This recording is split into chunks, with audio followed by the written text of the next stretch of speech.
Hey guys, welcome back to another episode of the Opposition Podcast, episode 13. I'm your co-host, Rukshan Fernando, and as you can see, the other host there, Yemini, he's enjoying life while we're stuck in the studio. Avi, welcome from, where are you? Tell us where you are. We're in the Sea of Galil, and I've got about 50 rebels with me from around the world, a bunch of Aussies here and Canadians and Americans. But enjoy your rain, Rukshan, while I'm not there. So I might pull out a little bit. My reception's not great. You might have to use that loud, boisterous voice of yours, Avi, because we're having a few technical issues with the internet there from Israel, right? That's where you are in Israel, if no one can hear you. And how long have you been there? What are you doing down there? So we're touring the north of Israel. Can you hear me? Yeah, we can hear you.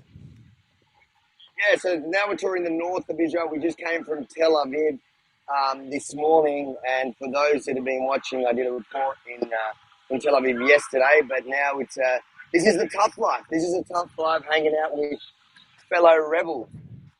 Something that this is the only trip you didn't follow me on, and I think you should regret, Rukshan. Look at this.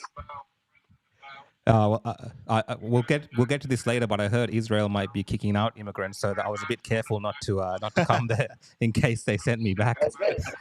Especially ones that look like you. Anyways, we'll get into it. Who's our guest today? Well, our guest today, special guest from. Well, I got two guests actually. Before I get to the guest, we actually have an intruder from the Australian Federal Parliament who doesn't seem to do any other work besides come on podcast. Is that fair characterization of our co-host today while Avi's not here? Senator Babet, welcome to the show. G'day everyone. G'day Avi, Rukshan. Good to be here. I just got off the plane literally half an hour or 45 minutes ago, something like that. Yeah. Tullamarine Airport from Canberra, straight to Tullamarine, straight to the Opposition Podcast studios. Glad to be here. Excited to be occupying Israeli territory for the day. That's what I'm doing right now. But just for today, because I don't think Avi's going to let me sit in this chair for an extended period of time. So I'm going to enjoy it while I can. He's been working on that joke for a while. Anyway, without further ado, I want to introduce our guest today, all the way from New Zealand, joining us, Dirty SESH. Mate, how's it going, mate? Thanks for coming on. Oh, thank you for the invite, mate. No, good to have you on, man. So, for those of you who don't know, SESH is actually a rapper, a comedian, a content creator, and somewhat of a political satirist. He does it all. He does it all. He's very talented compared to the rest of us. But for SESH, for those of you who don't know, can you just introduce yourself and tell us a little bit about your background and what have you been up to recently? Yep. So I'm SESH. I'm from New Zealand. I started off as a rapper, signed to major labels, etc., like that. And in the last year and a half to 2 years, I have been making content. Some would say controversial content on the state of the world, especially here in New Zealand. And it's just been a whirlwind ever since. And I've been doing it since lockdown. Yeah, man. And I actually got some of your content loaded up. So I'm going to pull that up because just to give people an idea of the type of content you're making, because I want to pull that into what we're talking about today. So Benji, if you jump to the share screen, this is SESH, your Facebook page. And I just want to play this video to give people an idea of what you're up to. Let me ask you something, New Zealand. Were you born yesterday? Do you have short-term memory loss? Do you have dementia? Are you scared Mummy and Daddy might tell me off if I speak up and say something? Or are you just blind and dumb at the same time? In case you don't know where I'm going with this is what the Prime Minister of New Zealand said yesterday. In terms of the vaccine mandates, I acknowledge that it was a challenging time for people, but they ultimately made their own choices. There was no compulsory vaccination. People made their own choices.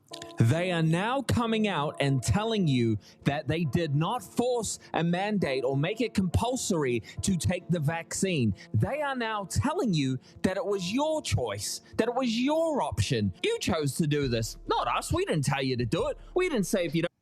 Yeah, I'll pause it there. But Sesh, that kind of, it's different to what Avi and myself do. Obviously, we talk about politics and we do these podcasts and we kind of very dry. But you're introducing these topics with a bit of humor. And, New Zealand, the state, I was going to say the state of Australia, but the country that you're in, we've got some crazy politicians from there, right? We've got Jacinda Ardern saying all sorts of ridiculous things. And now you got Chris Hipkins here saying one of the most ridiculous things I think a politician has said in quite some time. And this has exploded all around the world in terms of its virality. How's it been covered in New Zealand, these comments that he said? So far, like the mainstream media they're not really on it like we're on it. You know what I mean? They're not holding him to account, are they? No. They're not coming from a perspective where I was coming from in that piece you were about to show, or we're showing, sorry. Yeah, it's, you know how it is, bro. They just sweep everything under the rug and just like, I'm trying to watch my words. But yeah. they're playing mind games. Really, that's how I look at it. They're trying to back out of something that they did say, but because they didn't say a particular word. Yeah. Well, I didn't say that. Do you think the average person in New Zealand is buying what they're selling? Are they believing their leaders right now, or are they over it? Are they waking up to what happened, to the overreach? What's the feel like over there? It feels like people are slowly waking up, but even the ones that are, it's still very they're very hesitant to say anything. Not everyone's too scared to say something, man. Why do you think that is? Why do you think people are scared? Because is it social pressure? Are they scared of the government? Are they scared of police? Or are they just scared of their friends, what their friends and family will think about them? Social pressure, their friends, their family, their work, mainly friends and family, stuff like that. They just don't. They'd rather not be involved, and they'll just, I don't speak on those things. I don't want to say anything, Yeah, no, I get you. And I think that's a good commentary on society today. When people, just lack the fortitude to even stand up for themselves, and, they're willing to pretend that nothing happened because it's more comfortable to pretend that everything is okay than to deal with the harsh reality that potentially you were lied to, or things were exaggerated to push a certain narrative, and that's so much harder to deal with for people than just pretending everything's fine, back to sleep. And I think that's really, really sad. I think as a society, we all have to be, to be the leaders with people around us, and encourage people that are in our spheres of influence directly around us to be brave and to speak up. Yeah, well, that's the thing, isn't it, Sesh? Like we lived through it, right? I lived through it in Melbourne, and it seems a bit tiring to continue to talk about this, but when we see people like Chris Hipkins and leaders in other parts, like Justin Trudeau, make these type of comments where they're now saying that, it wasn't really forced. Yes, there was mandates. It wasn't compulsory, but, you had a choice, all these kind of things. But really what they counted on was people being afraid, people's jobs being on the line, people not being able to see their families and their loved ones. On the ground in everyday society, you're in Auckland, right, Sesh? Yes. Yeah. So on the ground there, people felt pressured, right? Like they would have felt the working class to keep their jobs would have felt forced. Oh, 100%, bro. 100%, man. Like everybody that I know, all my friends that are jabbed up, they all did it because they needed to keep the money coming in, man. You know what I mean? So when you got the Prime Minister coming out and saying, "Oh, nah, it was your choice, bro," it's like, you're an idiot. First of all, who let you say that in front of the public? Who thought that was a good idea to say that? I'd like to meet that person, but yeah, like it's a bit silly. And so I heard he got interviewed like a day after by one of the radio Yeah, well, people I here. actually got that, so I want to play that actually. Oh, So okay, he cool. actually doubled down on it. So Benji, if you can go to the share screen, I'll just play when he doubled down on this. Just quickly, the comment you made yesterday on the vaccine and the mandate, do you regret that? Sorry, which comments are you talking about? Sorry, my apologies. On Sunday, you made the comment about the vaccine mandate. Ultimately, it was not mandated. Vaccines were not mandated. Do you stand by that? There was no compulsory vaccination.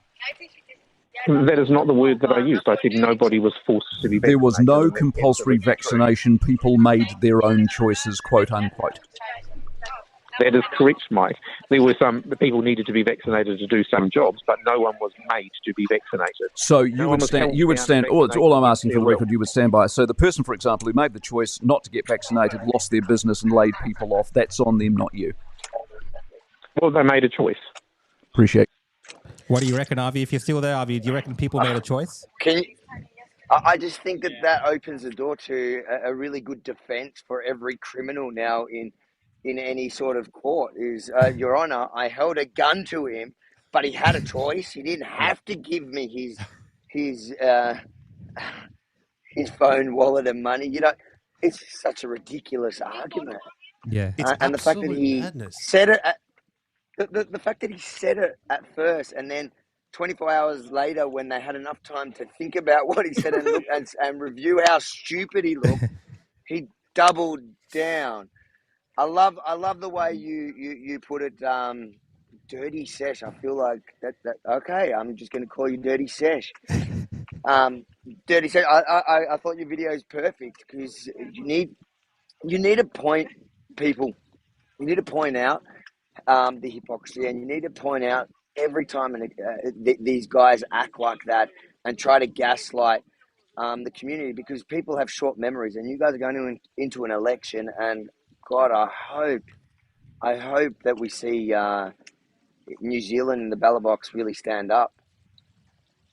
I agree, man. I totally 100% agree. Yeah, I what I try to do, man, is just I try to speak in a way that I know a lot of Kiwis think behind the curtains, and they're just too afraid to say it like that.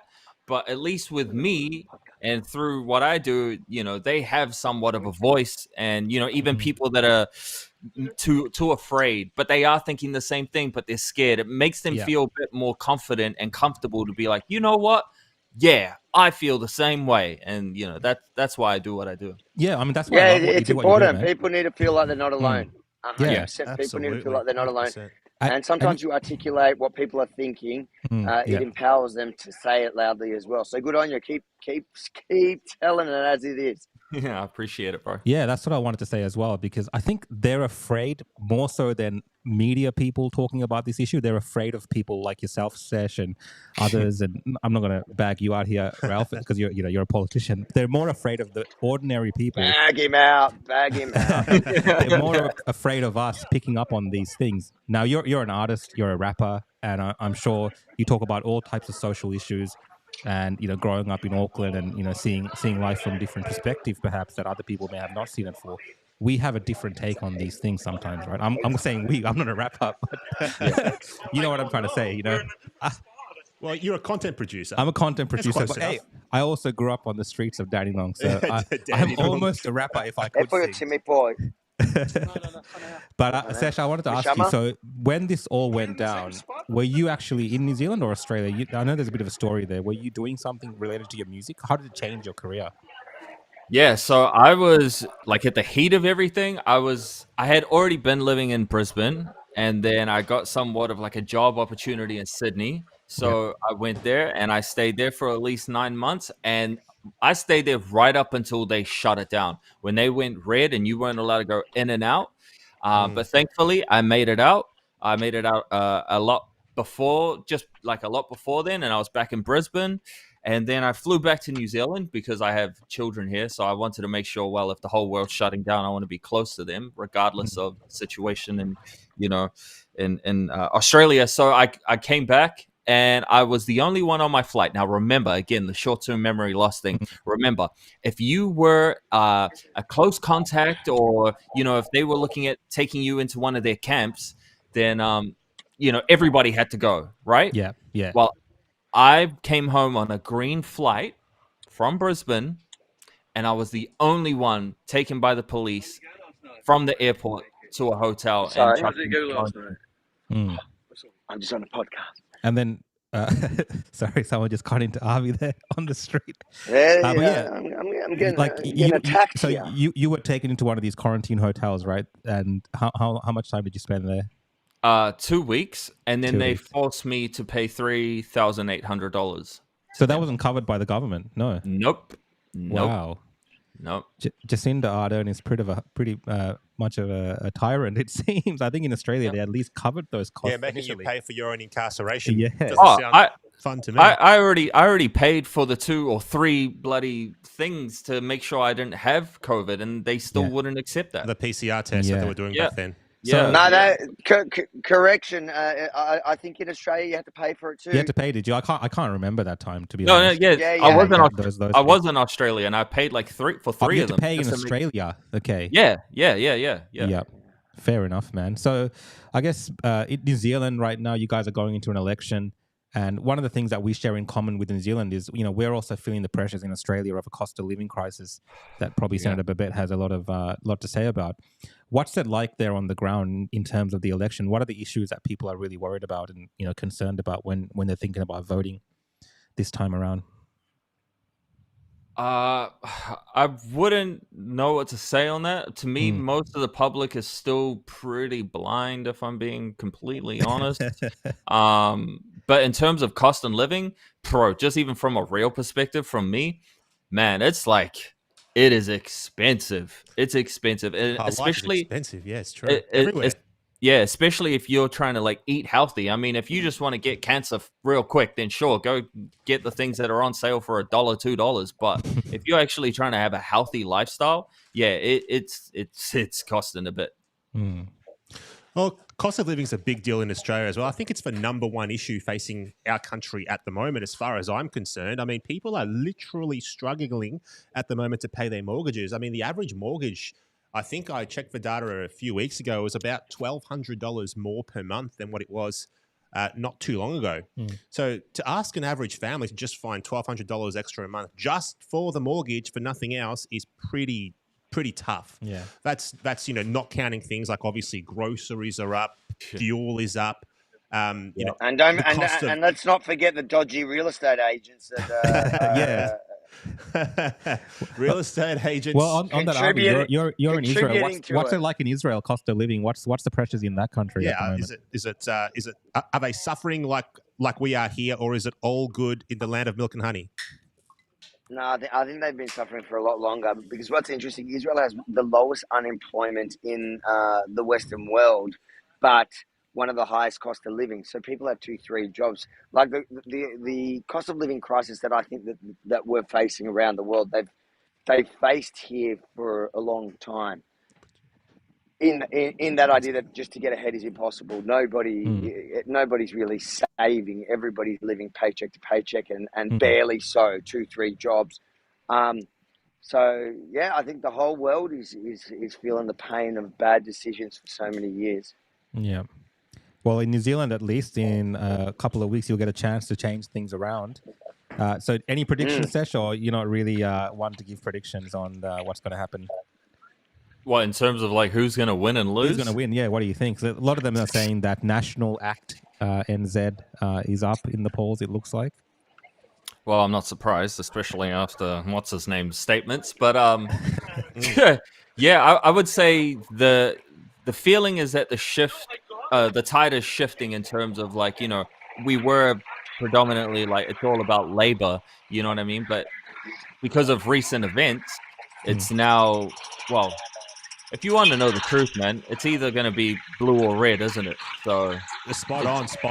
It's this is a huge problem. I think the big problem is that people, they obviously become disenfranchised, unhappy with Party A, and then they go away, they get mad, and then they go and vote for Party B. Party B upsets them, and then they go back to Party A. So people stop doing this stuff. I mean, how much more suffering do we have to go through in all of our nations, really, until the average mum and dad starts to think differently and starts to vote differently? We're obviously all struggling. I reckon there's also an important point to be made, especially for our Kiwi Aussie audience, because I learnt this from Brian Tamaki, is that the Kiwis in Australia can vote. And they should, because, remember what they did to you in COVID. Remember when they stopped you from being able to go see your family across the ditch. Remember everything they did. And even if you don't live there now, I think the fight for New Zealand is essentially the fight for the world, for the free world. So I said that when we were touring there. I think if we lose the battle in New Zealand, we're going to lose the war around the world. But if we win it, the opposite is true. So I hope that every Kiwi in Australia who doesn't know that they can vote goes out and votes and encourages their friends and family to go vote as well. Anyways, that's my activist side kicking in. I just hope that the Kiwis don't end up voting the same mob back in again. Hopefully they don't do what Victoria did and just vote he who shall not be named. I don't know. Jacinda Ardern, she reminded me a bit of Daniel Andrews. Like, she was a tyrant, but she kind of had it all together. This Chris Hipkins guy seems like he's all over the place, and he's kind of like their John Prosciutto. Yeah, all over the shop. Doesn't seem like he's all there. What do you reckon, Sesh? Is he all there, Chris Hipkins? Is there something up with that guy? Is he more like a Joe Biden, maybe? I think he's just picking up all the pieces that the other one left him with, eh? Oh, fair enough, yeah. So I just sorry, I got some feedback in my ear. I think that guy's just picking up the mess, and he's just trying to do the best that he can with what Ardern has left him with, But I mean, what's really going to be different if he gets in, So when Ardern left, what did she say? What was her reason for leaving? I can't remember. I wasn't following it super closely. Yeah. I've kind of forgotten. forgotten. She was tired or something like that, or I think she said she's tired, right? Arvy's laughing. Arvy might know. That's what it was. She was exhausted, but exhausted after meeting BlackRock. I mean, let's just put it there. Yeah, I told the whole country. I said no. She left because she knew she was going to get voted out because the tide wasn't turning her way anyway. That's really what happened. She was just trying to get out of there before they voted her out, so she could have still like this parade of like, hey, look at what I did for the country. It's like, no. That's not what tired of losing. She was tired of losing. She was about to lose. The polls, she was tired of the polls against her every time, and it had become so obvious that she was going to lose. It wasn't one poll, two polls. It was every single poll, every left-wing poll. Everything had her down. It's a bit like The Voice now, except the delusion in Australia, it seems like they're pushing ahead, thinking I don't know if they think they're going to win it, but they're still pushing ahead with it, whereas Jacinda bowed out, blamed everybody else for it, and good as gold. And you got Chris Evans there, ready to gaslight the country instead. So what's Ardern doing now? Does anyone know? Where's she off to? I think she's got some sort of cushy job. She's got a cushy job in... Isn't it with Prince William? Some foundation with Prince William? Or King William? Like she's got a book. She's got a book coming, I think. Oh, she just had a book. She's trying to knock me off number one in New Zealand. You had to throw the book in Rebel there. From the start. Yeah. As a person of colour, I think it's kind of... Oh, there we go. We've got the book. We've got the book here. Even when he's not here, his book is still here. I thought one of the good things about Avi not being here, I thought we don't have to talk about him. We don't have to talk about his book. But he's a very loyal compatriot in Benji said, we have to make sure the book is here. So Benji is ensuring that he gets his paycheck from Rebel and from Avi, and he has ensured the book's there. Job. So if you guys still want to read the book, apparently it's a #1 bestseller. I'm not sure, but you can check it out from rebelfromthestart.com. That's where the book is. And fortunately, the people of Israel get to do the book tour now. Yeah, we You did. didn't- Last night we were in Tel Aviv and we did a book tour there. It was fun. And I met some guy in the market singing anti-lockdown songs. I put it on Instagram. It was great. And then I invited him to the book tour to perform for us. He did it. And we're actually going to probably do another one in Jerusalem on the weekends. So anyone from Israel watching this, Jerusalem will do Saturday night. Perfect. So, how long are you in Israel for, Avi? Less than a week. I'm back. Is that it? Yeah. Jewish New But- Year's is next weekend. Yeah, But you went to Israel Rebel during vacation. Israel and Dubai. during an interesting What is time. that? You went to Israel. You went to Israel during an interesting time because it did hit a bit of the news for a different reason that we wouldn't normally expect for it to be in the news, and that was some type of violence between two immigrant groups. I'm just going to play the video in the background. If you could just tell us a little bit about what's happening there. Yeah. It was interesting because I had no idea about this, but there's an area in Israel, in Tel Aviv, which is full of asylum seekers, and they're all different asylum seekers from African nations. And what happened was, as you can see on the footage there, were two groups of Eritrean refugees, or claiming asylum in Israel. They clash. Now you can see that group has red shirts, the other side have blue. Yeah. The red is pro-government, the blue is anti-government. So I was really confused by it. So I went to the area to try talk to locals, like different asylum seekers from that country and other countries, to get their position on it, because the government essentially arrested about 50 people and threatening to deport them, which has become a very heated debate between the left. The left are obviously angry. They don't want you deporting anyone, even if they're turning violent. And the right is saying, well, we'll deport them otherwise. There's a right-wing politician here who's saying, well, if you don't want us to deport them there, we'll deport them to your neighborhood and see how you go then. Which is quite funny. But the funny thing, though, was when I went out and spoke to all the asylum seekers, they're like, oh, yeah, most of them were saying deport them. We don't want them here. They're not respecting the law. But the bigger question is, especially the ones in red tops, which confused me, is if you're an asylum seeker, because you say the government's so bad that you have to run to get protection from Israel or whatever country, because this same protest was happening in Canada and around Europe. And if that's the case, then and you like the government, why didn't you go back to where the government you like so much? So it was a very interesting, eye-opening experience that I had there yesterday, and it was crazy because just the timing. Those videos went viral over the weekend on that exact corner that you see me asking the questions. Yeah, no, very interesting. First-hand reporting. So you're always, even on the book tour, you end up doing some, independent journalism or work. So good on you for working. Why not? Why They're not? doing options for lunch, and I don't know what I'm going to end up being fed. No, I don't want pastrami. No, What is look. that? Chicken. I want chicken. Harvey's getting chicken. I know it's a chicken. Yeah, I'm getting chicken. I want pastrami. Pastrami is it's what you Sri Lankans might want to eat, but not us. What is pastrami? Some sort of It's like a Italian salami. type thing. salami. Yeah. Well, anyway, Avi, I think we might let you go eat your food. We might. You've been waiting for this moment. Yeah, we want to drop Avi from the show. Look, Avi's days are numbered for the opposition podcast. I'm just going to take over, Avi. It's all good, right. mate. Just stay there.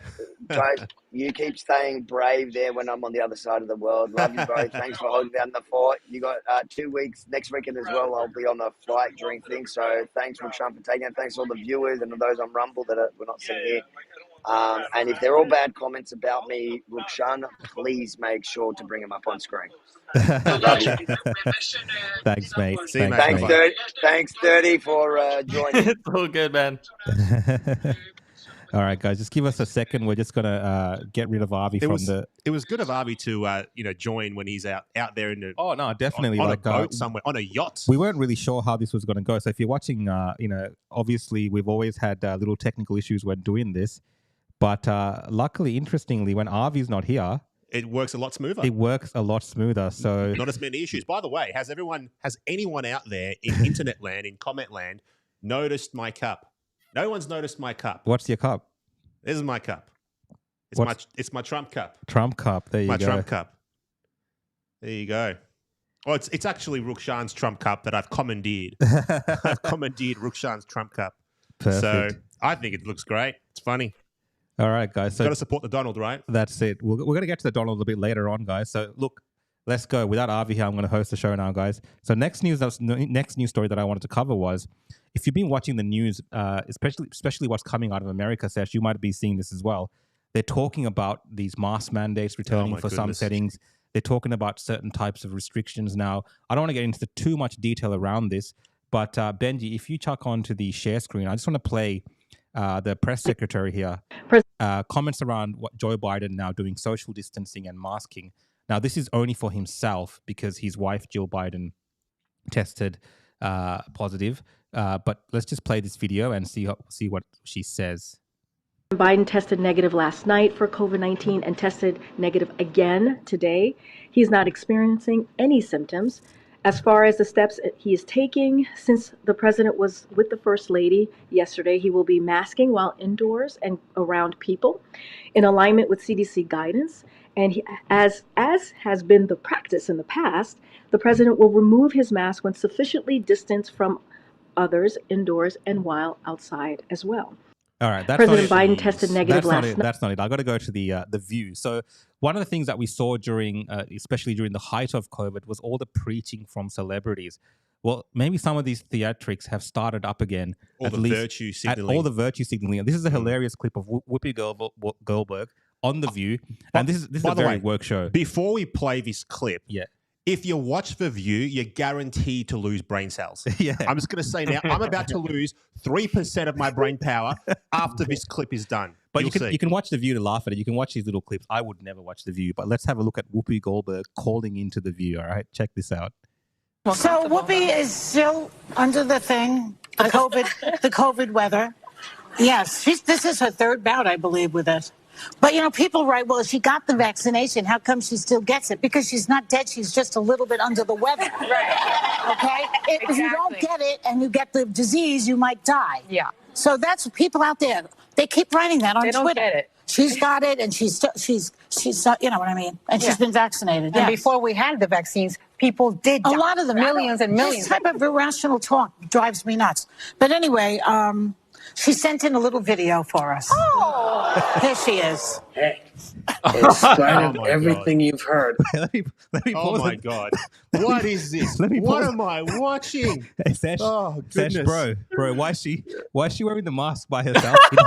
On Zoom. She's wearing the mask on Zoom. Still, why? What is going on here, man? I am not, what am I looking at? I know. There's only one way to deal with these people. You just have to laugh at them. You have to laugh at them. Point at them, laugh at them. If you see someone in the street doing that tomorrow, just laugh at them. No, look, in public, maybe if they're worried about, Not even in public. No. I'm not going to fly with that one. Studies are, either or, and there's different opinions on this, and people say different things. But let's keep listening to Whoopi. This is a big pharma shill over here. Let's say what Whoopi says. Let me just make sure you all know that it's actually me. See, it's me. I am not. She took it off. So if you took it off, why are you wearing it? Exactly. This is what I mean, Sesh. This is the same theatrics that we've seen throughout the last few years, but they're actually doing this again. This is just one example that I'm showing the public. But on American television, this is kind of happening again, and it's really kind of weird. It's a bit of deja vu. Do you think there's any possibility, at least they're entertaining the idea, the media, these elites, some of the politicians, maybe the Democrats, Joe Biden, there's an election coming up, who knows? All sorts of things are being said. Is there any chance that people will accept these kind of theatrics again? What do you reckon, man? Okay, so I would say that I have faith in humanity, that you guys have all sharpened up and realized this is all a big theatrical show. If you don't understand that, then we may see people still falling back into the same trap, into the same trick. But Yeah, I would Hold hope your that they faith. haven't, you know? I would hope that, you know, with this, even if you were with it in the beginning, that you realize now, you know, it's not hard, you know, it's not rocket science, you know? But yeah, I'm really hoping not, because I have been seeing more people on Queen Street wearing the things now, and I'm like, oh, yeah. I don't have as much hope as what you do for humanity. I mean, we live in Victoria. I mean, the people of my state where I live, they voted back in their jailer. They voted him right back into power. So when I see things like that happening around me, I just think, man, what is, you know, does humanity have a chance? Yeah. Well, at least Victorians, do Victorians have a chance to, you know, if they do try and bring all this back? Because it's all about fear, right? Because governments love fear. I'll tell you why governments love fear. Because when people are afraid, people are easier to control. They're more malleable when they're afraid. That's why these people like to push all these kind of narratives and things like this. And it also keeps you distracted as well. It keeps you distracted from the cost of living crisis, from your government selling you out. From the big multinationals ripping off your country, from handing over our sovereignty to 3-letter organizations like WHO, WEF, 2-letter ones like the UN and all that.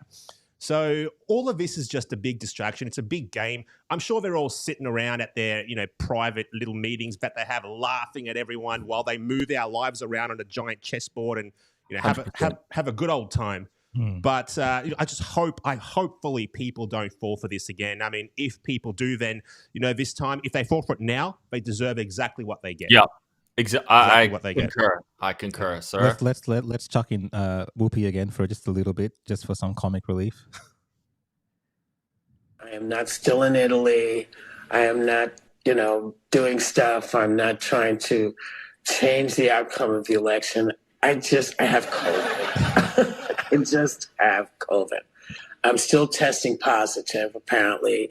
I have to have a clear test before. I can't get over the fact that she's off and on. She's off and on. Even then, I still have COVID. What? Acting like it's some sort of, you know, dangerous thing. She's fine. Eat some chicken soup, have a green tea, and watch some Netflix, for goodness sakes. Don't get on TV and try and spread this garbage into people's minds. Oh, it's so annoying. I feel you, man. I feel you. Go have some lemon and honey, brother. Lemon and honey. You look like, oh, I still have COVID, mate. Sit on the couch, watch TV. You're in Parliament, Senator Babet, and you know, we're hearing now potentially that we could have this royal commission into what happened. Well, is that a possibility? Anthony Albanese, the Prime Minister, before he was elected, he said potentially when things have calmed down, we will have a royal commission into what happened during COVID. Obviously, COVID is no longer an emergency. Even the World Health Organization has come out and said no longer an emergency, but he still doesn't want to have the royal commission. I don't know what he's afraid of. I've called for one many times. We've spoken about it in the Senate many times. No royal commission so far. But even if we did have one, right? Even if we did have a royal commission, this is what's going to happen. The government is going to stack the people who run the royal commission with people that are friendly to them. So there's an old saying in Canberra, which I heard off a guy who's been there a bit longer than what I have. And he said, you don't have a royal commission unless you know, first of all, what the answer at the end of that royal commission is going to be. So I don't have, even if we have one, I don't have a whole bunch of hope that we're going to get any answers or any resolutions or anything like that. It would just, but, you know, it would be better than nothing to have one. The reason I bring that up is because there is some action happening in other countries around the world. And one topic that I've been covering is around these contracts with Pfizer that our government signed in Australia. We don't really know them because they're secret, right? They haven't been released to the public. Is that correct, Senator? Have you seen the contracts between Pfizer and the TGA? No. So I haven't seen the contracts. Yeah. No one apart from the government at the time, the minister probably at the time, but no one in the Senate that I know or that I have spoken to has seen the contracts. Yeah, they won't release them to us. And in New Zealand, SESH, is there any? You might not know about this, but is there any kind of talk about a royal commission, or is there any kind of? Has anyone seen the contracts in New Zealand between Pfizer and the government, for instance? Nobody has seen anything, my friend. all they see is what's shown to them on News Hub or New Zealand Herald. That's all they see. Yeah. But why don't they want to release contract? No, what's in there? No, but that's In Australia. what I'm getting into in Australia. But that's what I'm in getting to Australia. because in South Africa, at least, there's been a few court proceedings. There's an initiative, and they've actually got the documents released. Now, I can't talk about the contents of the documents on this show for different reasons, mainly because we're on some of these mainstream platforms. But if you go to the healthjusticeinitiative.org.za, you can actually find these documents. So they've listed them there. They've got the contracts between Pfizer and the South African government. They've got the contracts with Johnson & Johnson. So if you're interested in finding out maybe potentially what's in these contracts, you can now look at the contracts from South Africa. And I've seen some of the material in there, and I can't discuss it on this show, but it's some of the things that we've been talking about and some of the concerns that we've had. And it's written there plain as day in these contracts between Pfizer and the South African government that's been released because of these court orders. And, it's very interesting reading, especially if you don't know that these are actually available now. Because our mainstream media in Australia or even in New Zealand are never going to tell us that there's a country out there where they've released these contracts now to the public, and it's available for you to go there, download and read it yourself if you want to be so informed. But, I worry about the state of these discussions around these topics because we are moving away from looking into, I've been with you on many occasions where you've spent time with people who are either vaccine injured or people who are suffering the consequences of these compulsory not doing these so-called not forced mandates. What is that still an ongoing thing that you're dealing with? Yeah, absolutely. It's still an ongoing thing. I mean, people are still approaching me all the time saying that, we've been injured. Can you help us?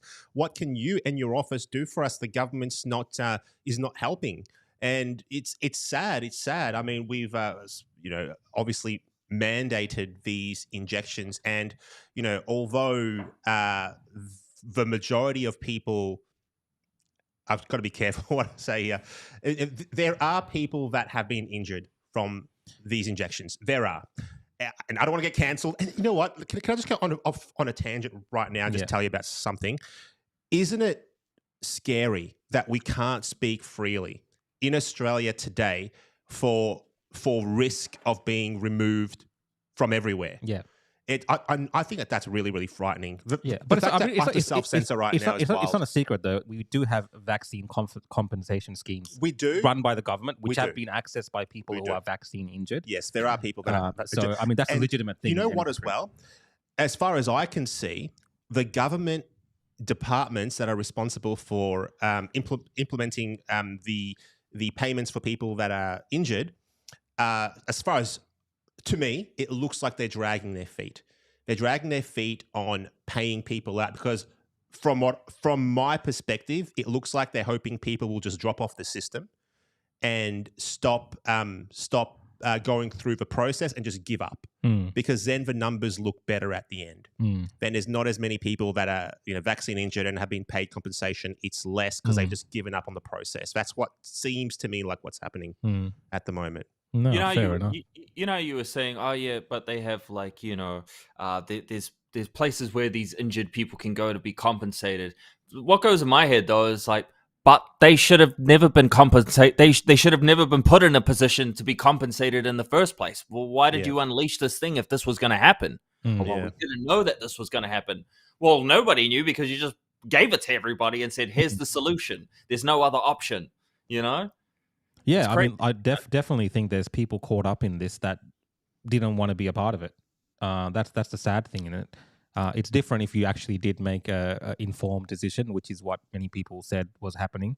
And there's a difference between making an informed decision and then making a decision because you're going to lose your job. Under duress, right? In my opinion. And that goes back to what we were speaking about before, SESH, with Chris Hipkins and some of these comments. And it all kind of comes back around, right? I think that's why people are feeling hurt. People are feeling offended. Like when I put that video up on Twitter, I just shared a little video of the guy talking. And just my video alone has almost 2-point-something million views just for this guy's comments. And, around the world, there's people sharing that. And they're angry. I'm reading the comments. People are pissed off. Like, let's not beat around the bush. People are very openly angry now about what's being said. It's no one's apologized to anyone. No one's come out and said, "Hey guys, we might have stuffed up here in terms of the way that we made you do things." It's almost like, "Hey, it's your own fault." And, and I think that's the rudest part of it. There's no accountability. There's no I'm not saying that anybody would think different if they came out and were like, "Oh yeah, well, sorry guys, I think we took a misstep here." It's just like, nah, it's your fault, it's your problem. Next question. It's just like, how rude, bro. I don't know. They're playing games, man. They're playing games. They're just trying to cover their ass, 100%, man. Well, sticking to the theme of, I guess, medical controversies, Channel 7 here, I don't know if you've seen this, Jess, but we had a show on Channel 7 here about detransitioning. It was on our Spotlight show, Channel 7. It's like a current affairs, 60-minute style program. And they had all these interviews with, it's kids and adults who had transitioned, and then now they're detransitioning because, obviously they've either have regrets or they're having complications. But regardless of any of that, they were detransitioning. And this show has become, somewhat viral in Australia, viral around the world as well, some of these clips. And there is this effort now by activists, by trans rights activists and other, aligned journalists, in my opinion, who are trying to stop this discussion from taking place. Now, I think it's a very important discussion that we need to be having in our community. We've spoken previously, Senator, about issues with the children's books, but we've also spoken about issues to do with this type of ideology being pushed and some of the consequences of that. And this time we're seeing the medical consequences of it being discussed in a program, which I think is a legitimate thing to have in society. Like, if there's issues, we need to be able to discuss it. These type of issues around transitioning and kind of this gender ideology, is that also an issue there in New Zealand, Sesh, that you guys are dealing with as well? Okay, so not to plug my YouTube channel, but I literally just posted a topic on my YouTube channel on Monday about a book and, my thoughts on sexualizing children and stuff like that. I actually did an Instagram post 4 months ago on this topic as well. But it just seems like what I'm getting is that it's either one, the obvious, it's just way too comfortable for people to listen to. And two, they just don't think it's a problem here in New Zealand. They're like, that's an American thing. What are you talking about? That's not happening here in New Zealand, And it's just like, well, it is. It's just nobody's bringing it to light. People are just way too scared of getting cancelled. And for me, I grew up in an era where that doesn't exist. So I don't care about being cancelled, or that doesn't affect someone like me. It really doesn't, because I'm speaking from the heart. I'm speaking truth. I'm not just out here saying I don't like gay people or any weird stuff like that. I'm just telling you the truth. Whether you want to take it in or not, that's up to you. But again, here in New Zealand, it's a very uncomfortable conversation, because that one that you showed at the beginning of the episode where I spoke on Chris Hipkins. Yeah, that has done really well. And then I dropped the sexualizing children one a couple days later, or a day later. It's like apples and oranges, man. Yeah. It's like it's not definitely. I sense that people are afraid to talk about it, and there is a part of it there, especially when it comes to these medical things, where you want to hear from the experts and you want to hear doctors debating.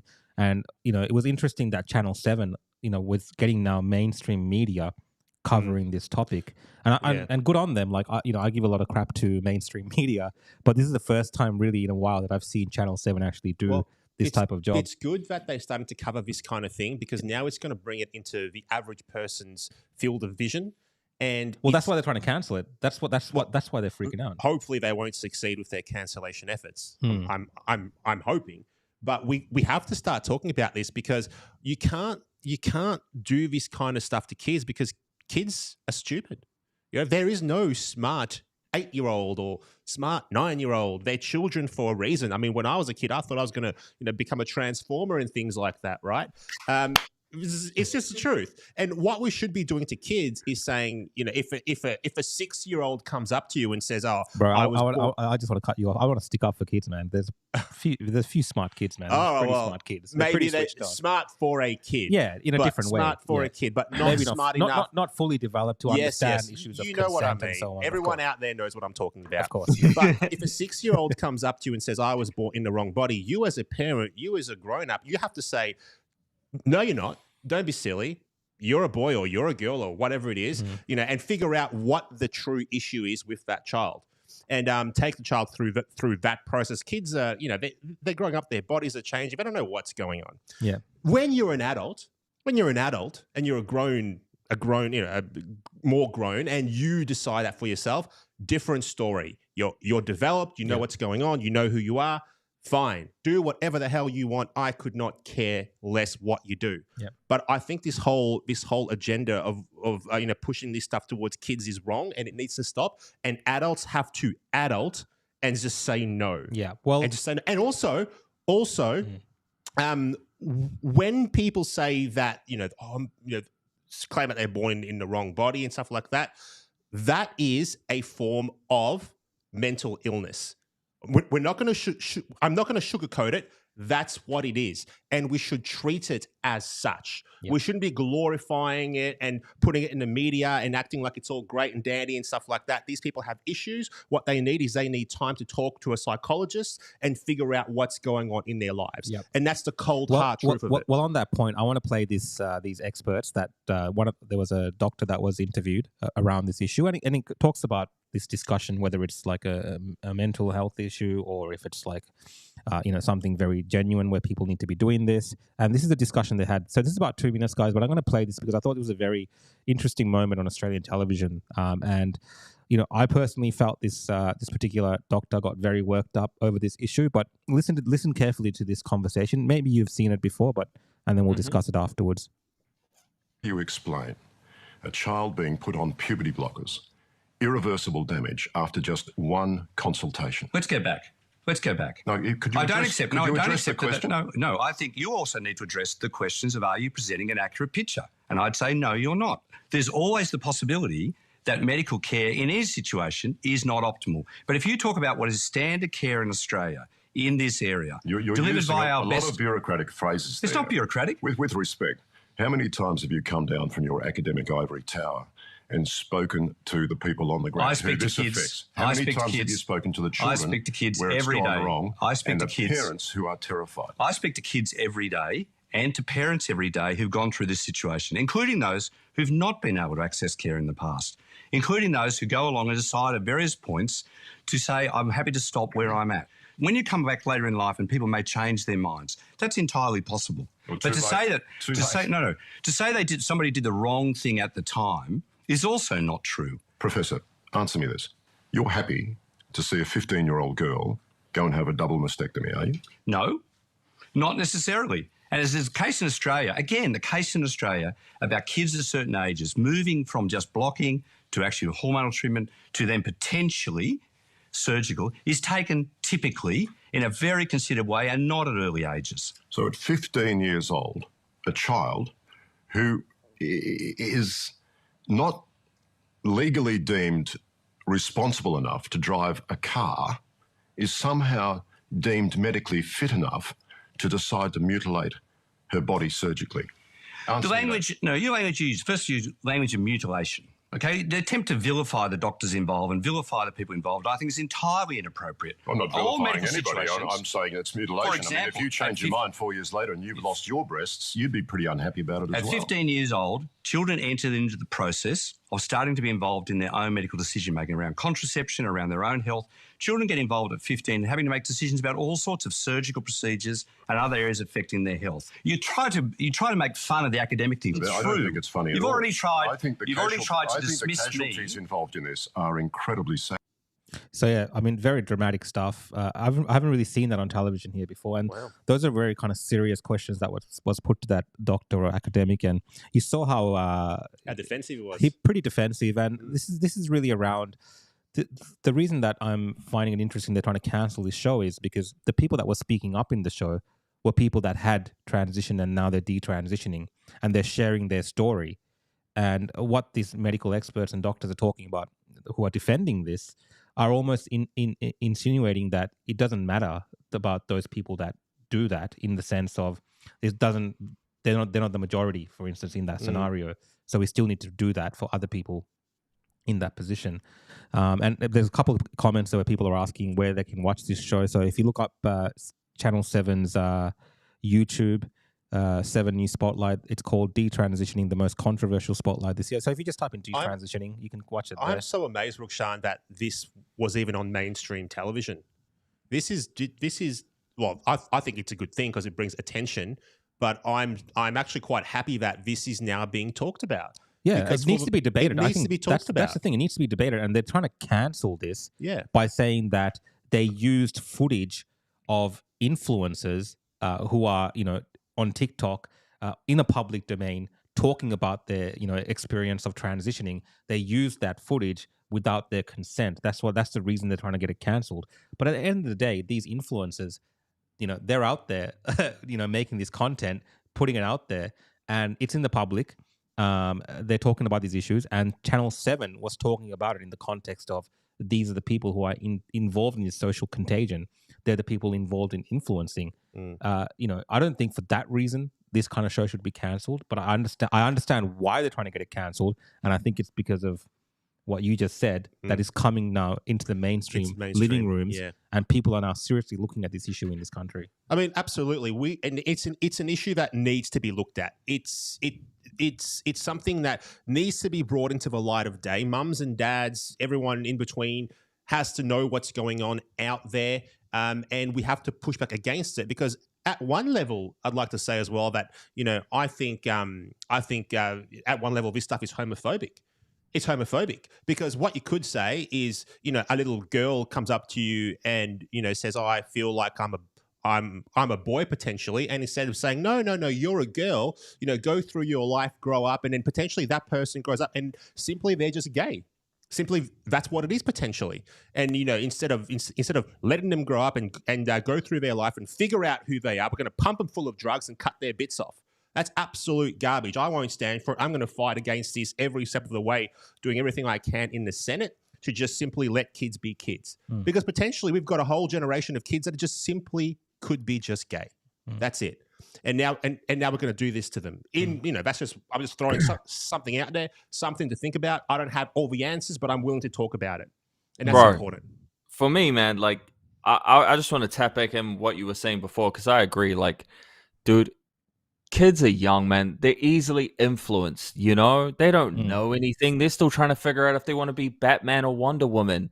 Yep. When I was little, I wanted to be a Power Ranger. Do I look like a Power Ranger right now? No, I don't, do I? But yeah, I just feel like there's this TikTok climate as well. Like most of these kids are glued to their phone because their parents are so busy that they're just looking at the iPad. They're on TikTok. They're seeing all these people say all these things. They're getting influenced. Maybe their friends are saying it's cool. My kids came back and told me that they know what furries are. If you don't know what a furry is, it's somebody who identifies as an animal. I just laughed. I had no idea what the hell they were talking about. But when I hear this stuff and then, people are kids are actually believing it, or, like you said, bro, that's why I always say in my pieces, like, if a kid knows that they're gay and they really are, like, I understand that. But when I'm doing my little bits, I'm not talking about those kids. I'm talking about, the ones that just have weak-minded parents. They're just worried. They're just going along with whatever the climate is. They want to fit in the group. They're just going along. Activist teachers as well. Activist teachers getting into kids' minds. That's what's going on. It is a social contagion, and we've spoken about this before. I mean, social media has a massive influence on young kids, and we spoke, I think, 2 shows ago about social media in TikTok in China, for instance. It's very different, the content that people are creating there, and we are kind of promoting a different worldview, especially through young children, because TikTok is one of the biggest apps. It's one of the fastest growing. I think it's got the most kind of users and all this kind of stuff in terms of actively being used. And it's our children. It's that next generation who are on there.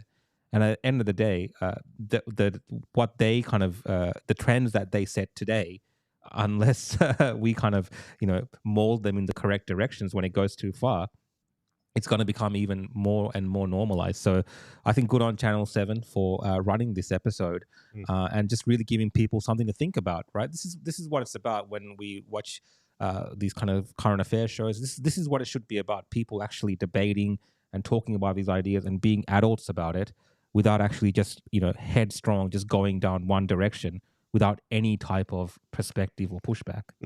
What I would say as well is, the people that are pushing this kind of stuff, they're really in the minority. They're not in the majority at all, but they're very vocal and they're very staunch in what they believe in, and they push for what they care about. And the problem is that your average mum and dad or anyone else is too busy working a job. They're both working. They come home from work.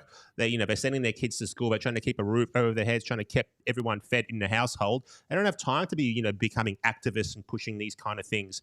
That's a big issue as well. And I think, the average mum and dad out there has to stop being so complacent and play more of an active role in their community, and especially in how their kids are raised as well. And, if you're a mum and dad out there watching this broadcast right now, get out to your local school and figure out what they're teaching to your kids. Don't be complacent and just assume that it's all good and it's just like it was when you were a kid, because it's probably not. It's probably very different from what it was when you were a kid. And that brings it's very different. Another thing. I think homeschooling is becoming a lot more popular these days. I'm getting a lot of people contact me about homeschooling, wanting to know more about it and things like that. So that's definitely growing quickly. Definitely some food for thought. I'll keep moving along here. I'll just jump to the next topic. So if you don't know, SESH, in Australia right now, we're discussing the voice to Parliament. Now, we talk about this topic almost every week, but that's because, like, you guys have your election coming up on October 14th. We have our voice referendum coming up, and this is around giving advisory body, so-called, and the recognition of Indigenous peoples in our constitution. And of course, over the last couple of weeks, we've seen it become really divisive, especially since the date for the actual referendum was announced.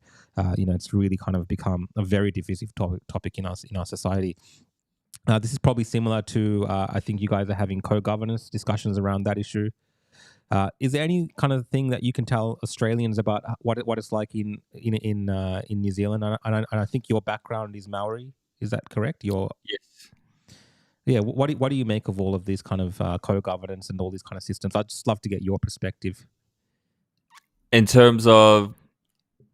So in Australia right now, where our government's talking about bringing in, they're calling it a voice, and this voice is going to be a body that made up exclusively of Aboriginal people, so native people to Australia that were here before anyone else got here.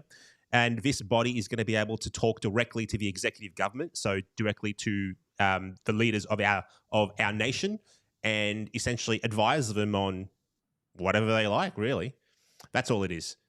So you meaning like the leader of all, like, the Indigenous people, and they get that's the no one knows what it's going to look like. We no idea. I don't want to get fact checked by ABC for this, but we don't actually know. We don't know. They say that they've told us, but honestly, I can't find the details. I don't even know. I'm a senator. I mean, maybe I'm not looking correctly, but I don't actually know the makeup of it, bro. Like, I'm not sure. We don't know exactly what it's going to look like. It is like a race-based style body. I mean, has those kind of conversations obviously happen in New Zealand as well around some of these topics. Do you see that as something that can uplift society in the sense, or do you think we kind of more togetherness, which is what I believe, as a collective, regardless of where we're from, that is kind of how we move forward as a country? What do you reckon on that? Yeah, I agree with you, man. I agree with you. I think, like, it's hard, bro, because in my opinion, and I might sound sad, but whether you're like Maori or not, and you're the leader or something, if these people are being offered money, it really doesn't matter what's happening, does it? Because they're just going to say, hey, what should I say? Okay, cool. And then they go into the meeting, and then the meeting might shift where it's like, hey, if we give you this, da da da da da, take a bit of that, you go back to the farm and you say, hey, so what's going to happen is this and this and this and this. Okay, but I didn't do everything, but we did this one thing. So yeah. Kapai, you know, that's how it's hard. That's how I see everything. You know, it's I mean, one look, big game. I don't look. Honestly, I'm going to be honest again. Like, you know, I tell people all the time, like when I discuss this topic, if people that look like you and were the same ethnicity, and I'm speaking as someone who's a child of migrant parents to Australia, just because people look like you and the same ethnicity doesn't mean that the outcomes are actually better for you. Because if that was the case, there would not be people flocking to countries like Australia and migrating from their countries. Problems are created by people, regardless of ethnicity, race, whatever. People create problems, and people can also create solutions and fix problems. Of course, we should be listening to people based on their knowledge and background and all these kind of things.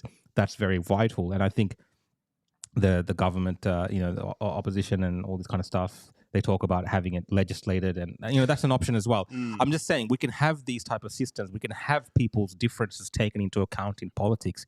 But I believe the moment that you start separating people, that's apartheid. That's apartheid. Well, yeah, the moment you start separating people by and race. You're saying that, you know, this group of people exclusively, regardless of the historical context, sometimes this group of people, we're going to treat them differently, even though we're telling you that it's not like that. And these people, for some reason, in the founding document, are treated as separate to you. I think that creates so many different problems. And one of the problems that I've seen around this is the fact that these left-wing activists, and we're seeing them infiltrate, you know, all types of institutions in our country. And this particular story that I saw really kind of brought that home for me. So Benji, if you switch to the share screen, these academics, so this is in Charles Darwin University, health academic B. Stately, counseled after telling students to reflect deeply on their career choice if they oppose the voice to Parliament. So this is a voice, you know, an academic at a university telling students that if you don't vote yes, what is that a threat? Yeah, if you don't, she's been a veiled threat. She's been counseled for it apparently. But if you don't vote yes, you should consider your career. I mean, that is not the direction that we need to be heading in as a country. It's terrible. It's terrible stuff, and we're seeing more and more of this type of threats being made towards people. You know, I think it's ludicrous, and I think it just shows you how divisive this can actually become. The only ray of hope in all of this is right now the polls are showing that, and I've been very clear about this. I am very much in the no camp, and that is because I believe we are all equal and the same, and that is what we should aspire to in this country. And I don't want to ever look at you know, Aboriginal people or Indigenous peoples in my country in Australia and think for whatever reason that they're inferior to me just because a bunch of activists are telling me that they need to be treated specifically in a special way because they can't rise to the same position in this country where me, coming from migrant parents, from some of the same disadvantages, some of the same colonial histories, we can aspire to that. I think these people are equal to me, and I can't see them as separate, so I'm voting no. Yeah, can I just say real quick, like, just to go back on what you were saying before, like, here's an example. I don't want to, I won't say the name or any names, but there are politicians here that people have said to me, well, what do you think of this guy? Because he's Maori, he's a Maori person like you. And hey, he's against the vaccine now. When I hear that, I'm like, that doesn't doesn't persuade me at all. First of all, just because he's turning around now and saying, oh yeah, he's going to look into the vaccine thing. He was standing next to the lady that told us or told you guys to go and get it. Yeah. What do you guys think is going to be different? Because we're the same skin color? Like, you know, and I'm not trying to like add like diversity or anything like that. Like, I'm just saying like people need to like get out of that thing of like, well, he's the same as me. So sure, bro, we must be the same. It's like, you don't know who these people are, bro. And if you look back, they were standing next to the people telling you to do something that's probably going to cause you to, you know? Yeah. At the end of the day, we can't be dividing a nation by race. It's a very multicultural country. I mean, we're all only green and gold. That's the only color. We're all green and gold, every single one of us. You know, I don't see skin color. I don't really see race. I mean, I just see my fellow Australians. I may not agree with with some of my fellow Australians from time to time about different issues, but at the end of the day, we are all Aussies and we all live in the same place. And you know what? We all already have a voice. It's called an election, and it happens every 3 years. I really don't think that we should be giving extra privileges or rights or representations to Parliament or anything like that based off someone's ethnicity. I think that's wrong. I think we fought very hard against racism for a very, very long time, and we shouldn't be bringing racism back into the national conversation again. We should be rejecting that completely. I absolutely think we can do better when it comes to helping the disadvantaged Aboriginal people, disadvantaged people overall. But I think the way that you help the disadvantaged is you provide more opportunities, you provide education, you provide stable family environments where kids can grow up in a loving home. You take alcohol out of communities that are being ravaged by violence and family violence and things like that. And you put together a system whereby people can actually help themselves. That's how you help people that are disadvantaged. Yep. You don't do it by enshrining what I think is racism into our constitution so that some woke lefty soy latte sipping activists in Melbourne or Sydney or whatever riding their crappy little push bikes to work and with their soy lattes in their hands can feel better about themselves. That's not how you do it. That's wrong. You really don't like soy lattes, huh? Soy latte sipping activists, you are my mortal enemy. And look, that's true because these days when I'm going home and stuff, I see a lot more homeless people. There's people just near my apartment sleeping in a corner there that I see as well. And I think, where's their voice? If we're talking about expectations of how governments can support us and provide for us, there are so many people who are disadvantaged who should have a voice if that's the standard for it. What we need to do, again, like you said, we should all rise as a community together as one. And I'm completely 100% for that. I think we're all kind of on that same page. And if you switch to the share screen, Benji,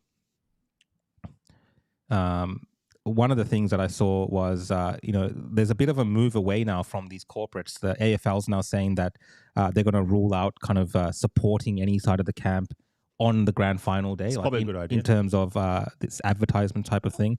Because, we are having this corporate involvement, and I think it's not a good look because the community is divided. It's a vote. People should be allowed to go out there and vote with their conscience, and there should be a robust debate about this and do that. But I think once we start using our institutions to get involved in these debates and telling people that if you're a footy fan or if you support the rugby, you're one of us and we represent this kind of collective view that everyone should go vote yes, I think that's wrong. And I'm glad that it's kind of moving away from that. At least that's what it appears like. Well, because hopefully it's starting to turn. I mean, hopefully these big corporates are realizing, hang on, we're in the business of making money here. We're not in the business of alienating potentially 50% of our client base. Let's potentially stay out of this and let's just focus on what we're in business to focus on, which in the case of the AFL is football. Yeah. You're a football club, do football. That's it. You're a clothing brand, make clothes. Or whatever it is, don't be getting involved in things. If I was a shareholder in these corporations, I'd be pissed. I'd be pissed. I mean, full disclosure, I'm a shareholder in Qantas. I am a shareholder in Qantas, and you'd be pretty happy with the profits and everything. Look, you'd think I would be, but I'm not. So I'm obviously a consumer of the Qantas product. I'm going to be very careful what I say here because I don't want Qantas to cancel my lounge membership because it's good. So, but the problem is that this company is now involved in the voice debate. And I don't think Qantas should be involved in the voice debate. It's a very divisive topic. Qantas, just focus on your plane's not being late and my bag's arriving on time, and that's all you got to worry about. The voice is not your place, my friends. Sorry. No, tangent there. Well said. Look, Qantas is quite woke. That's their kind of thing. I flew on Air New Zealand for the first time coming to Auckland. They didn't seem as woke as Qantas. Is Air New Zealand woke, their SESH, or are they pretty kind of they stay out of things? I wouldn't have a clue, but they're a lot better than Jetstar. I'll put it that way. Well, yeah, I mean, actually, that's what I noticed. Jetstar was more woke in New Zealand than the national carrier of New Zealand, Air New Zealand. So that was an interesting observation that I made because I flew both while I was there. Now, with The Voice, I can't not talk about John Farnham and his song "You're the Voice," and there was a bit of an uproar about that. And do you know who John Farnham is, Sesh? Oh, sorry. No, sorry, man. You're not missing out. No, I'm joking. He's an Aussie icon. He's not a rapper. And look, he's a beloved Aussie icon. And, as a musician, you probably sometimes, maybe make music which is a bit political in nature, or you make songs which might not be political. And I think John Farnham's song was something that was quite ambiguous, and people used it to mean different things. Like I saw it being played during the lockdown protests. Yeah. You see it played during football games. And it kind of brings up all sorts of vibes. I played it a lot as well when I was campaigning for my Senate spot. I thought you were going to say when you were a bit had a bit too much to drink. No. Look, it's a good song. I think it's a good Your song. Voice, trying to understand it. Yeah, it's a good song. We'll try to mute out the singing, but that's the power of music. I've tried to explain this to people. My opposition to this, the power of music is sometimes its ambiguity. Like people take different meaning from it, and when you take a song like this and then you give it this political slant. And the Yes Camp are very happy with this thing that they've got now. They've got this iconic Australian song, and it says so many good things about them now that they're a part of this Australian story, and everyone should be voting yes. But it's backfired, I think. A lot of people are upset about this. Yeah. And a lot of John Farnham fans are upset, and there's a lot of backlash against this. So I think, if you're watching at home and you're, considering this issue, myself, I actually muted for the first time ever. I actually removed someone from my Spotify playlist. I've never done that. You don't really cancel people on Spotify. And it's not really an act of canceling, but I love these songs. But I was just like, I don't want to hear this stuff because it's so politically tainted. It's charged now. Yeah. As a musician, Sesh, as a rapper, music and politics, I guess they mix in the sense that musicians obviously talk about social issues. They talk about politics. But John Farnham wasn't that kind of musician. He stayed away from it. That's why I'm asking Sesh. Do you think musicians should stay out of politics? I think they do it to save their face, to save their dirt stain on their brands. Because I've had a lot of musicians from New Zealand, big ones as well, that have reached out to me and said, "Hey, bro, I agree with a lot of things, if not everything you're saying, but I'm just going to cheer you on from over here," which is fine. I don't like, I don't really care too much, but because people do say like, "Sesh, why aren't other rappers or musicians speaking out?" It's like, no. There's some out there that agree. They just, they're still trying to play the game, And for me, I thought about that before I started doing my content, but then I started realizing like, look at the day and age we're in, bro. Like, we are the record labels. You guys are just still stuck in this 1992 mind state of like, we need to rely on these people. Aren't you seeing what's happening on the internet? Like, you don't really need the record label if you're smart enough, talented enough, know how to figure it out. So I just went for it. But yeah, no, it's a lot of people just, again, everyone's just scared, bro. No one wants to say anything. They don't want to offend their fan base or anything. That's one I've heard before. I agree, but I can't say anything because my fan base are very pro-vax. They're pro. Yeah, or maybe from what you've said, if I apply that to John Farnham, perhaps the thinking behind what he's doing is because he's given this as a gift. Apparently, there's no monetary exchange as far as we know. So perhaps he feels like he agrees with the cause, and that's fine. It's his music, and it's his prerogative, and he can do that. But I think there's going to be a backlash and there's consequences to that, right? Yeah, every act has a consequence. Real quick, what has he done? No, he's given his song to this commercial for a political cause that is for an artist Camp. that was previously not really political. He's kept his song out of politics for a long time, yeah. So and now he's given it to a particular side in a camp in vote that's coming up in Australia quite soon.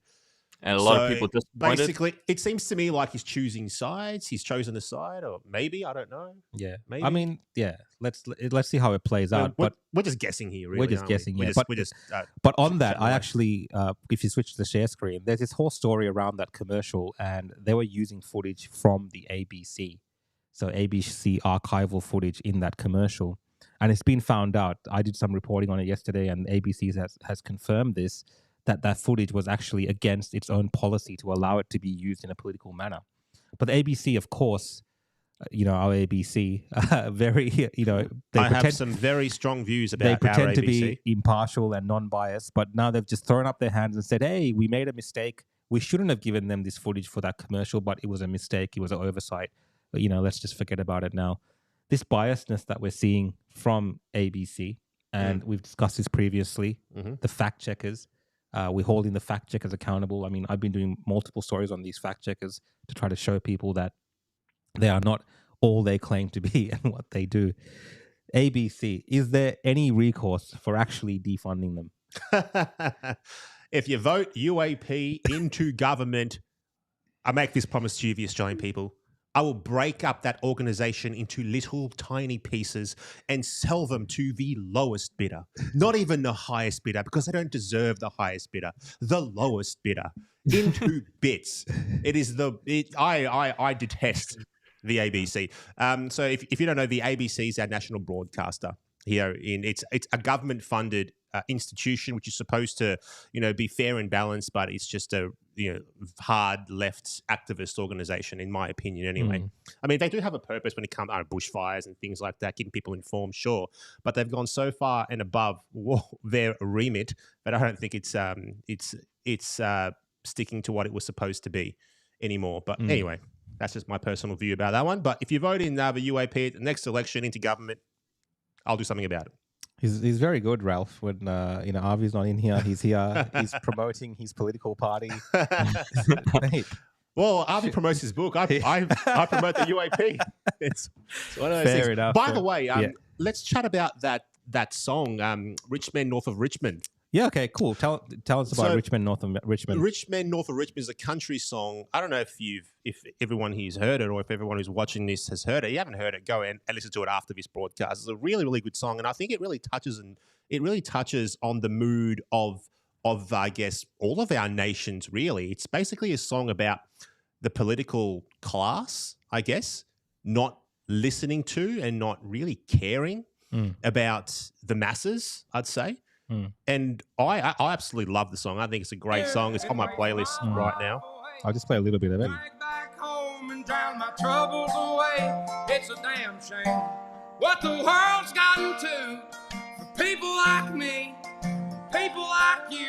Wish I could just wake up and it not be true, but it is. Oh, it is living in the new world with an whole soul. Yeah. Good song. It's good song. It's a good song. Yeah. Why it's so good, I think, is because it's so raw. It's just a guy with his guitar in the woods recording music on his mobile phone, basically. And I just think it really captures the mood that we're all feeling right now, all across the world. That the people that are in charge of all of our respective nations right now really don't have our best interests at heart. I mean, in New Zealand, you've got the Prime Minister come out and go, "Oh, we didn't mandate this. We didn't force you to get it. It was your choice."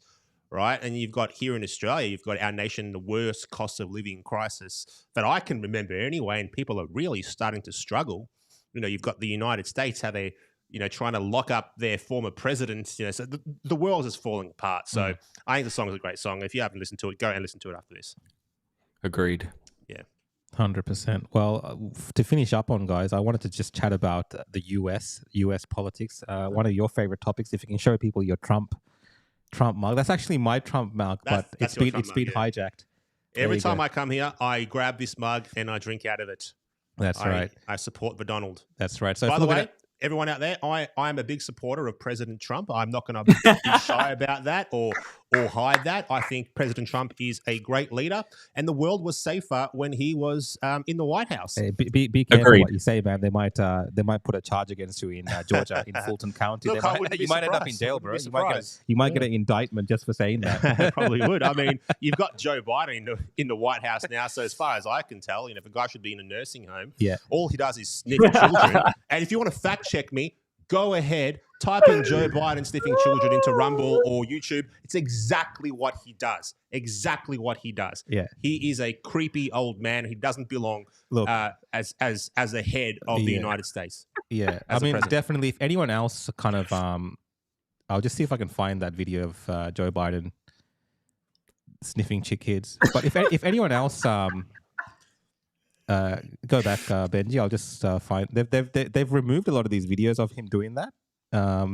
Mate, there's plenty of videos. It's on Twitter and stuff. There's a whole compilation of videos. But if anyone else sniffed children the way that Joe Imagine Biden, Rukshan went out there and started sniffing kids. If anyone, what happened to Rukshan? Let's type in Joe Biden sniff children. Let's just type it in. Creepy Joe Biden sniffs kids again. All right, let's see. Oh gosh. No, it's not there. But look. There's a lot of videos. Go and search for it. You know how big tech works. There's a lot of videos out there. These are the ones. These are the videos. If anyone else did this, if Donald Trump, it was as if there was any videos of Donald Trump behaving this way around children, the media would not stop talking about it. Him. They would still be 100%. playing this stuff on repeat. There is a massive difference in the way that the media covers Donald Trump. Love or hate the man, there is a difference. If anyone else, look at this guy. It's just like weird stuff. It's creepy as. I'm not going to say what's happening here, but it's very secret.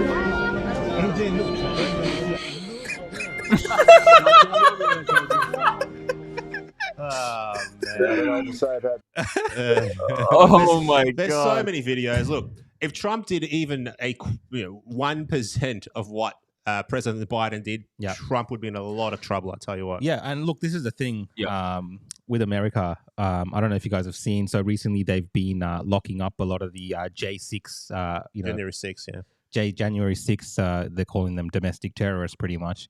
And recently, one of the people that were there, member of the Proud Boys, yes, it's a questionable organization that some people have different views about, was put in jail for 22 years. And you get less for murder, literally. Less for murder, less for rapes, less for all sorts of crimes. And he wasn't even in the area. He wasn't even there. But 22 years, some people have gotten 18 years, some people have got 7, 8, 9, 10 years. I just want to read the FBI statement on this. Today's sentencing demonstrates that those who attempted to undermine the workings of American democracy will be held criminally accountable. The FBI will always protect those who peacefully exercise their First Amendment rights, but we will never condone the actions of those who break our laws, and we will continue to work with the federal prosecutors to ensure those perpetrators are held responsible.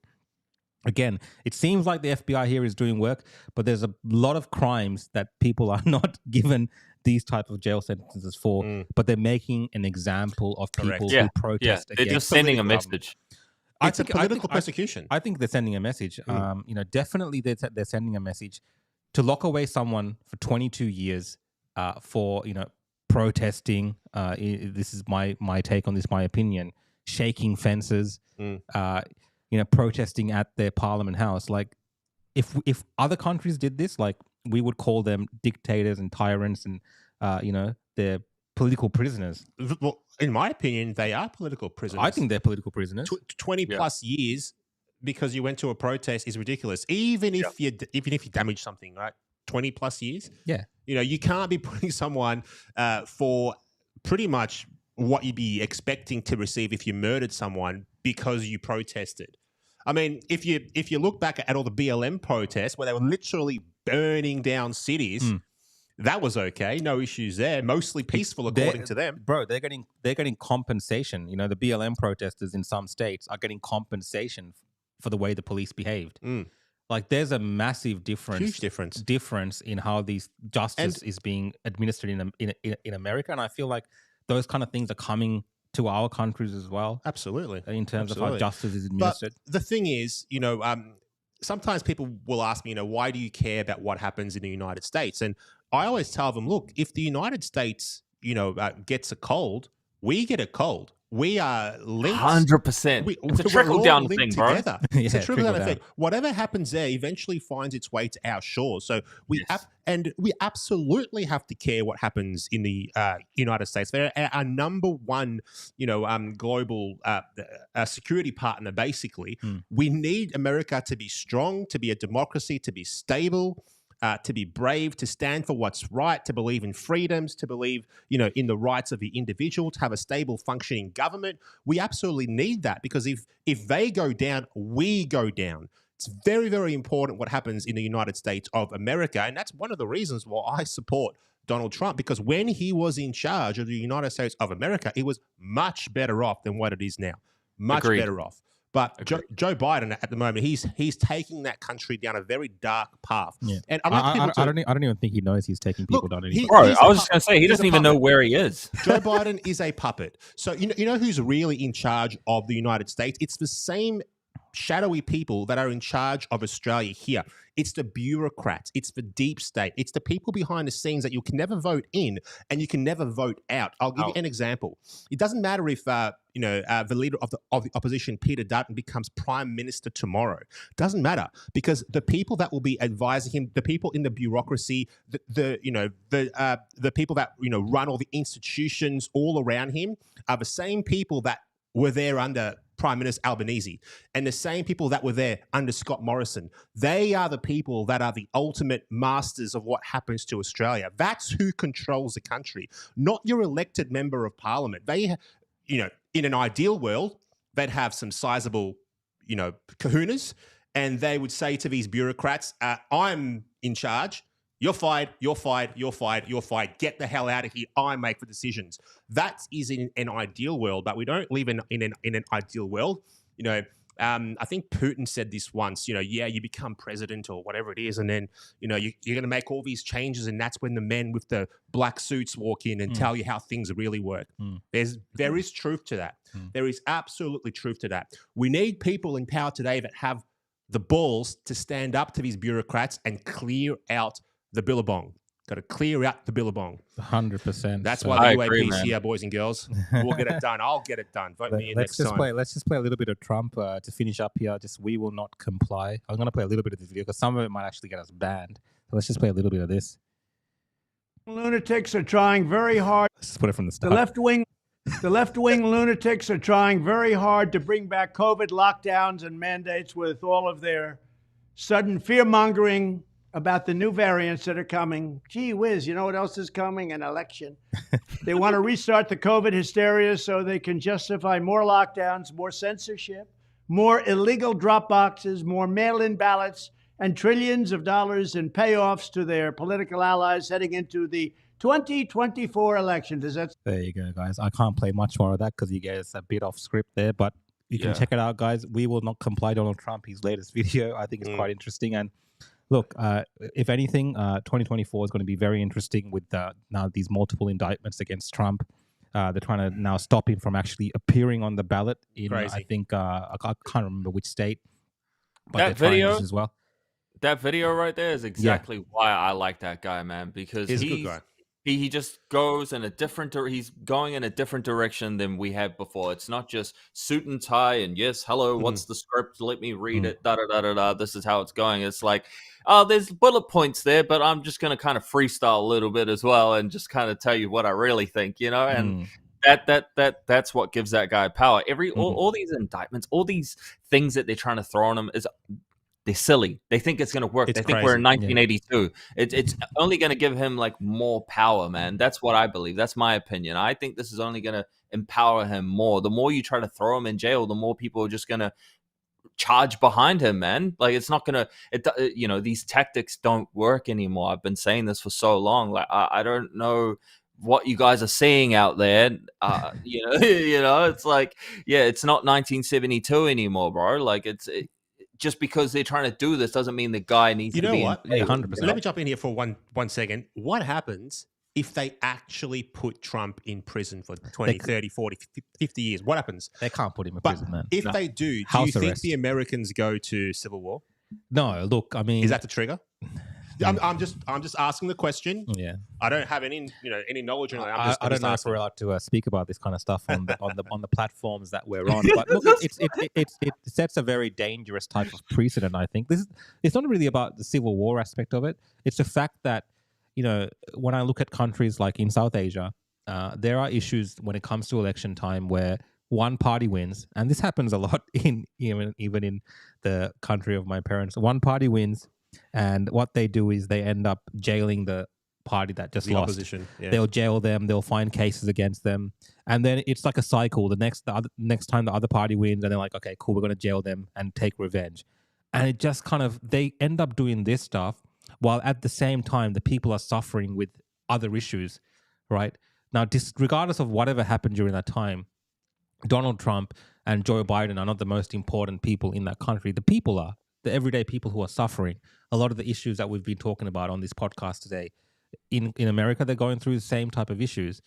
And what we're getting now is this political warfare in countries like America. And it is like a banana republic, like literally like a banana republic. Like every time you're going to find to charge people with this crime and that crime and just make up these things and this document and that document. It's complete nonsense, but it helps the game that they're playing in terms of keeping our eye off the ball on these issues. Now, of course, granted, Donald Trump's a part of this and he's playing that game, but at the end of the day, the man's got to defend himself. And it's like a massive onslaught. And if you're ever for the underdog, like this guy, if you're talking about underdogs and globalists, well, and he's taking on the whole establishment right now. He's an underdog in that sense. He's different to us. He's in a different class. He's a billionaire, whatever. But in that sense of what he's up against, I feel like he's an underdog in that world. And I wish him well, and I hope for the world that the resolutions on what happens in America doesn't lead to things like civil unrest in that nation. We're better off, like you said, when America is stronger. And unfortunately, that's just kind of the way it is, the way that we're tied at the hip to these countries. And if maybe in an ideal world, it might not be like this, but unfortunately, right now, all the issues around the world, we're tied with them in that thing. But look, that's enough on Donald Trump, and we're probably going to wrap up the show here. But Sesh, I just wanted to throw it to you. Is there anything that you would like the people of Australia or anyone watching, just some last words of wisdom coming from Sesh?